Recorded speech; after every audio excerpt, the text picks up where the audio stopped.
அண்மைச் செய்தி. திருவண்ணாமலை அருணாச்சலேஸ்வரர் கோவில் கோபுரம் முன்பு வணிக வளாகம் கட்டும் திட்டத்தை ஏன் மறுபரிசீலனை செய்யக்கூடாது என தமிழக அரசுக்கு சென்னை உயர்நீதிமன்றம் கேள்வி எழுப்பியிருக்கிறது. இது பற்றிய மேலும் விவரங்களை செய்தியாளர் சுரேஷ் விவரிக்கலாம். வணக்கம் சுரேஷ். கோவில் கோபுரம் முன்பு வணிக வளாகம் அமைப்பது தொடர்பாக நீதிமன்றம் கேள்வி எழுப்பியிருக்கிறது. அது குறித்தான முழுவதும். திருவண்ணாமலை அருணாச்சலேஸ்வரர் கோயிலின் கிழக்கு கோபுரம் முன்பாக 6 கோடி ரூபாய் செலவில் வணிக வளாகம் கட்டுவதற்கு அறநிலைத்துறைக்கு அனுமதி அளித்து 2023ஆம் ஆண்டு செப்டம்பர் மாதம் அரசாணை பிறப்பிக்கப்பட்டிருந்தது. இந்த அரசாணையை ரத்து செய்ய வேண்டும் என்ற கோரிக்கையுடன் கோவில் வழிபாட்டாளர்கள் சங்கத்தின் தலைவர் TR ரமேஷ் என்பவர் உயர்நீதிமன்றத்தில் வழக்கு தொடர்ந்திருந்தார்.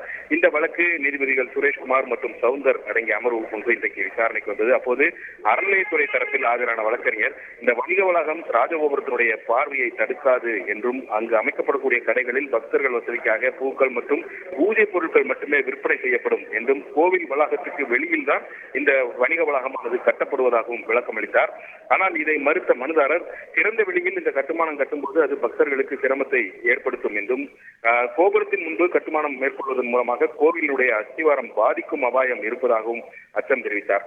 இதையடுத்து வணிக வளாகம் கட்டுவது தொடர்பான அந்த வரைபடங்களை பார்வையிட்ட நீதிபதிகள் கோவில் முன்பு திறந்த வெளியில் வர்த்தக நடவடிக்கைகளுக்காக இந்த வணிக வளாகம் கட்டுவது அவசியம்தானா என்ற ஒரு கேள்வி எழுப்பினார்கள். மேலும் ராஜகோபுரம் முன்பு வணிக வளாகம் கட்டும் திட்டத்தை ஏன் மறுபரிசீலனை செய்யக்கூடாது என விளக்கம் அளிக்கும்படி அறநிலையத்துறை தரப்புக்கு உத்தரவிட்ட நீதிபதிகள் இந்த வழக்கின் விசாரணையை வரும் 19ஆம் தேதிக்கு தள்ளி வைத்திருக்கிறார்கள்.